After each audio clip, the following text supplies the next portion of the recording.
لەم ڕۆژانەدا کاری زیاتر دەکەن. خەڵک حەزی لە پۆشینی جلوبەرگی کوردیە و بەرگدورەکان دەبێت فریای ئامادەکردنیان بکەون.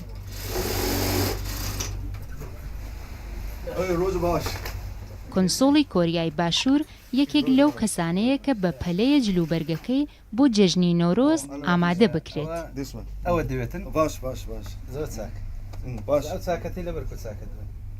چۆی کوانژین 14 ساڵ پێش ئێستا یەکەم جار بە بینینی جلوبەرگی کوردی سەرۆک مەسعود بەرزانی سەرسام بووە و ئەمساڵ بڕیاری دروستکردنی داوە. ئەمە خولی دووەمە لە ڕۆژی جلی کوردی سەردانی فەلاح مستەفا بەرپرسی فەرمانگەی پەیوەندیەکانی دەرەوەی حکوومەتی هەرێمی کوردستانم کرد. ئەو کاتیش فەلاحم بە جلی جوانی کوردیەوە بینی. ئەو کات بڕیارمدا جلی کوردی بکەمە بەرم. حەزم بە جلی کوردیە.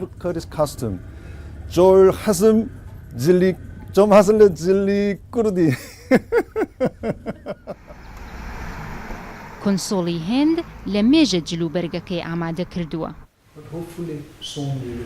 ئەو خوێندنی زۆری لەسەر کەلتور و مێژووی کورد هەیە و کاوەی ئاسەنگەر بەباشی دەناسێت و جەژنی نەورۆز نزیک بە جەژنەکانی خۆیان دەزانێت. بەر لەوەی بێمە کوردستان و وەک کۆنسۆڵ دەست بەکار بم بە دوای چەند ڤیدیۆیەک گەڕام. هەندێک لەوانەی نەورۆزم دۆزیەوە. خەڵک بە جلی ڕەسەنی خۆیان بە دەوری ئاگردا شاییان دەکرد. حەزم پێی کرد. ئەو کات بڕیارمدا لە نەورۆزدا جلی کوردی بپۆشم.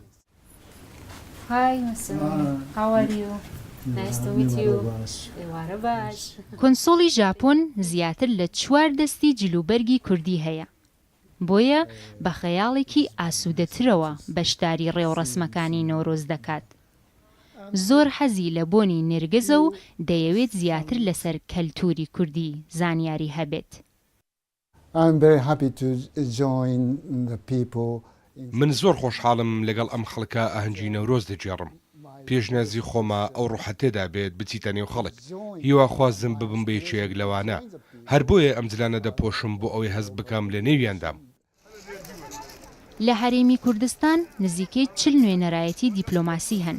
زۆربەیان جگە لە پەیوەندیە ئابووری و سیاسیەکان پەیوەندی کەلتوریشیان لەگەڵ هەرێمی کوردستان هەیە. لە فەرهەنگی سیاسیدا کەلتور بە هێزە نەرمەکە ناسراوە. وڵاتان لەو ڕێگایەوە دەتوانن بە تێچوویەکی کەمتر کاریگەری زیاتر لەسەر یەکدی دابنن.